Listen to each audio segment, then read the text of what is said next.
آپ سب کی توجہ چاہوں گا. بلوچستان کا مسئلہ محبت ہے. محبت سے آپ ہمارے ٹرائبل ایریاز میں صرف محبت اور خلوص سے سب کچھ کر سکتے ہیں.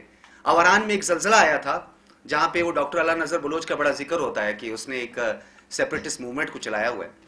تو وہاں پہ جب راشن تقسیم کیا جا رہا تھا, مجھے بڑی اچھی طرح یاد ہے, میں پہلا بندہ تھا جب میں نے وہاں پہ جا کے فیلڈ میں کام کیا, تو انہوں نے کہا یہاں کے بلوچ جو ہیں وہ ہم سے آٹا نہیں لے رہے. تو پھر میں نے ساتھ میں ایک چھوٹی سی سجیشن دے دی, اور بڑی مہربانی ہماری سیکیورٹی فورسز کی, ہمارے باقی ان کی, کہ انہوں نے میری بات پہ عمل کیا کہ یہ جو آٹا ہے یہ تقسیم کرنے کا بہترین طریقہ کار یہ ہے کہ اسی سوسائٹی کے اندر سے, اسی یونین کونسل کے اندر سے جہاں یہ آپ آٹا تقسیم کر رہے ہیں, کسی میر کو, کسی معتبر کو آپ حوالے کر دیں تاکہ وہ آٹا تقسیم کر دے. وہ اسٹیٹ سے نہیں لے گا. کہنے کا مقصد ہے ایک ٹرسٹ ڈیفیسٹ ہے. یہ ٹرسٹ ڈیفیسٹ کیا ہے؟ صرف غلط فہمی ہے. کبھی کہتے ہیں فیڈرل گورنمنٹ نے کچھ نہیں کیا, کبھی کہتے ہیں اسٹیبلشمنٹ نے کچھ نہیں کیا. یہ جو اعتماد کا فقدان ہے ان بٹوین اسٹیٹ اور جو سوسائٹی ہے ہماری بلوچستان کی, وہاں اعتماد کا فقدان ہے. وزیر اعلیٰ صاحب اس سے پہلے جتنے وزرائے اعلیٰ رہے سب کے ساتھ میرا انٹریکشن رہا, بدقسمتی سے ہی کہوں گا کہ وعدوں کو وفا کرنا میں اکثر بھول جاتا ہوں. کوئٹہ شہر پر ہی سب کی توجہ ہے. کوئٹہ شہر میں جی ہم کوئٹہ شہر کو خوبصورت بنا دیں گے. پہلے وہ چائنا کی کچھ لائٹس وغیرہ لگائی تھی کوئٹہ شہر میں, وہ چمک رہی تھی, لیکن اب ڈیولپمنٹ ہوئی ہے. یہ کہنا چاہیے کہ ڈیولپمنٹ, لیکن کام تیزی سے کرنے کی ضرورت ہے. دیکھیں غیر معمولی حالات ہیں نا, آپ کہتے ہیں بار بار غیر معمولی حالات ہیں, تو غیر معمولی فیصلے کہاں ہیں؟ ایکسٹراڈنری میئرز لینے ہیں نا آپ نے. جب بلوچستان کے مسائل اتنے گوناگون مسائل ہیں تو اس میں آپ کو فیصلے بھی اسی طرح کے کرنے ہیں. اگر کوئی ناراض آپ سمجھتے ہیں, ناراض کی ٹرمینالوجی سے تو میں اسے تسلیم نہیں کرتا. اتنے وسائل, اتنے منرلز اور ایسی اسٹریٹجک امپورٹنس اور جو ڈیپتھ ہے وہاں پہ, وہاں کا باسی جو ہے وہ کیوں یہ بات کرے گا؟ وہاں کا باسی یہ کہتا ہے مجھے عزت دو, وہاں کا باسی کہتا ہے مجھے پیار دو, وہاں کا باسی کہتا ہے مجھے آن کرو, آن. یہاں آپ اسلام آباد میں آ جائیں, آپ دیکھیں ہمارے ڈی ایم جی کا کیا حال ہے, کوئی نہیں ہے. ہماری بیوروکریسی کو آپ دیکھیں. ہمارے ابھی پچھلے دنوں میں اکبر حسین درانی صاحب تھے, سیکریٹری انفارمیشن تھے. ہم بڑے خوش ہوتے تھے کہ اکبر حسین درانی صاحب یہاں پہ موجود ہیں, سیکریٹری انفارمیشن ہیں, اور ہمارا کیس بھی آگے بڑھائیں گے. کہیں کہیں ہمارا گلہ بھی ہوتا ہے. ہمارے پی ایف ای جے کے صدر ہیں شہزادہ ذوالفقار صاحب, وہ اس وقت پریزیڈنٹ ہیں, آن بھی کر رہے ہیں. تو میری ان سے بھی یہ گزارش ہے کہ آپ بلوچستان کو زیادہ سے زیادہ ہائی لائٹ کریں. دیکھیں بلوچستان کو سمجھنا ہے, بلوچستان رولر سپورٹ پروگرام تو ایک این جی اوز, ایک سوشل سیکٹر ہے, وہ کام کر رہے ہیں. ان سے یہ ہم نے سیکھا ہے یہ کہ انہوں نے جو لوگوں کے مسائل تھے وہ کیسے حل کیے, یعنی یونین کونسل کی سطح پہ.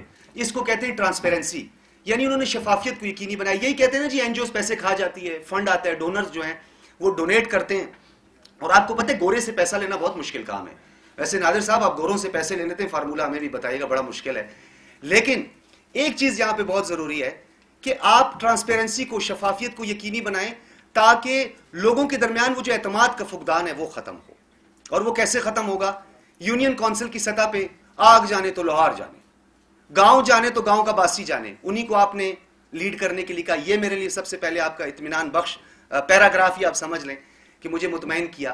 پھر آپ نے کہا کہ ہم کمیونٹی لیول پر سوشل موبلائزیشن پہ کام کر رہے ہیں کہ سوسائٹی خود اپنے مسائل جو ہے حل کرے, اپنے اکاؤنٹس کھولے. ایون کہ جو کام انہوں نے کیا, کیونکہ یہ تو یہ ٹرمینالوجیز تو جو ہے وہ آپ کو بڑے صاحب خود بتائیں گے, وہ ٹرمینالوجیز کا مجھے نہیں پتا. اب میں لمبی بات بھی نہیں کروں گا, تھکاوٹ کے جو آثار ہیں وہ میرے چہرے پر نمایاں آپ کو دکھائی دے رہے ہوں گے, کیونکہ یہاں ہم نے پروگرام جو کیا ہے وہ بڑا وہ فارمل سا نہیں تھا. ہم نے خود ہی ارینج کیا اور خود ہی بھاگ دوڑ کی, نہ ہی ہماری کوئی بہت بڑی یہاں پہ کوئی ٹیم تھی جو آرگنائز کر رہی تھی. ونس اگین میں شکریہ ادا کروں گا سب کا. میری گفتگو سے, میری باتوں سے ڈیفینیٹلی کہیں ایسا ہوتا ہے کہ کوئی بات چپ جاتی ہے, اس کی بھی میں دل کی گہرائیوں سے میں معذرت چاہوں گا.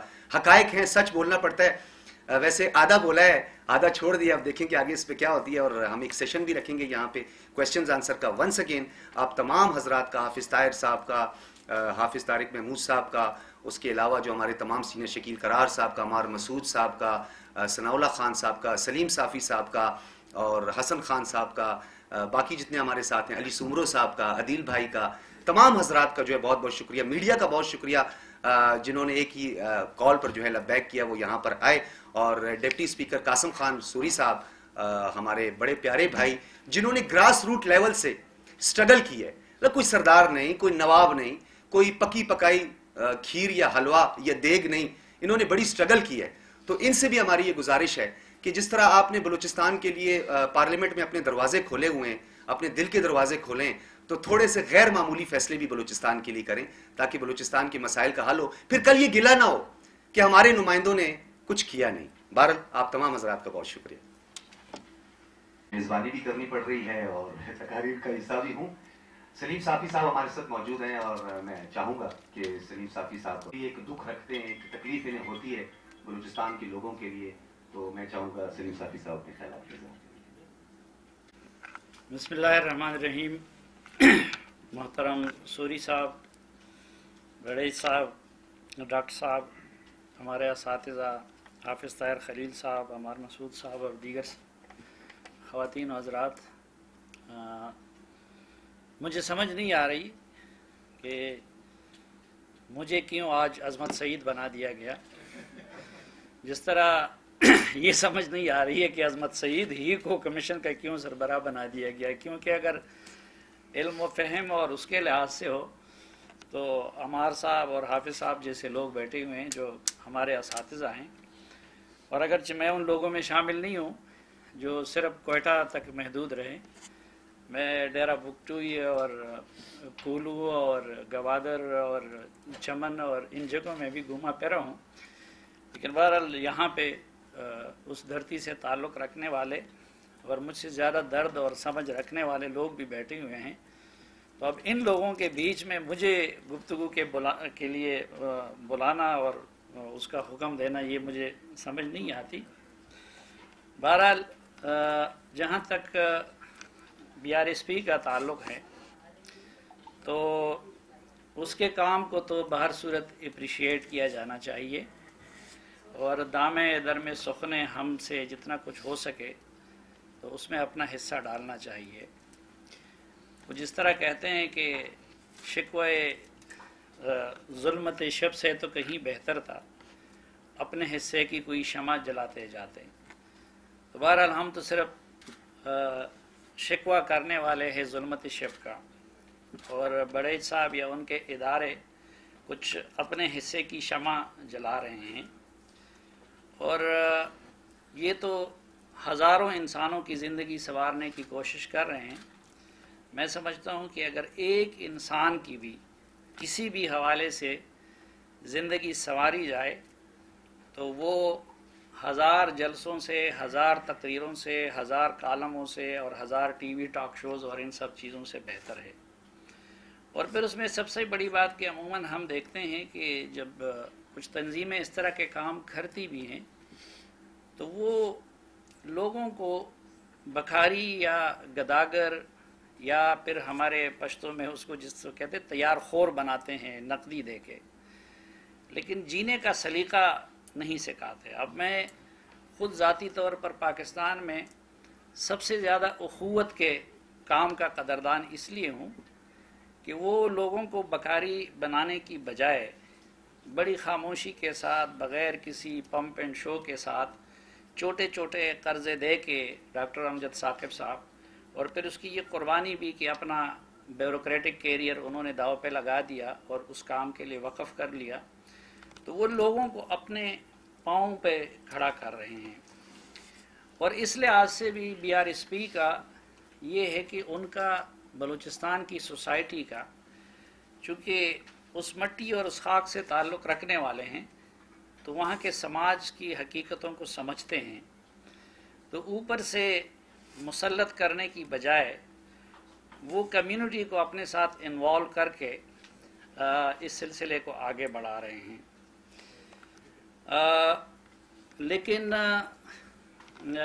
یہاں پہ بدقسمتی سے یہ ہے کہ بعض اوقات اس طرح کی تنظیموں کی وہ جو خیر کے بڑے ایفرٹس بھی ہوتے ہیں تو اس کا اگر مجموعی انوائرمنٹ اس کے لیے نہ ہو تو وہ نتیجہ بھی ان کا سامنے نہیں آتا، بلکہ بعض اوقات الٹ پڑ جاتا ہے۔ مجھے اب ایک لطیفہ نما قصہ یاد آتا ہے۔ حسن خان صاحب جانتے ہوں گے، اللہ ان کو بخشے، پروفیسر رسول امین صاحب، تو یہ کرزئی صاحب کی جب حکومت بنی تو وہ پہلے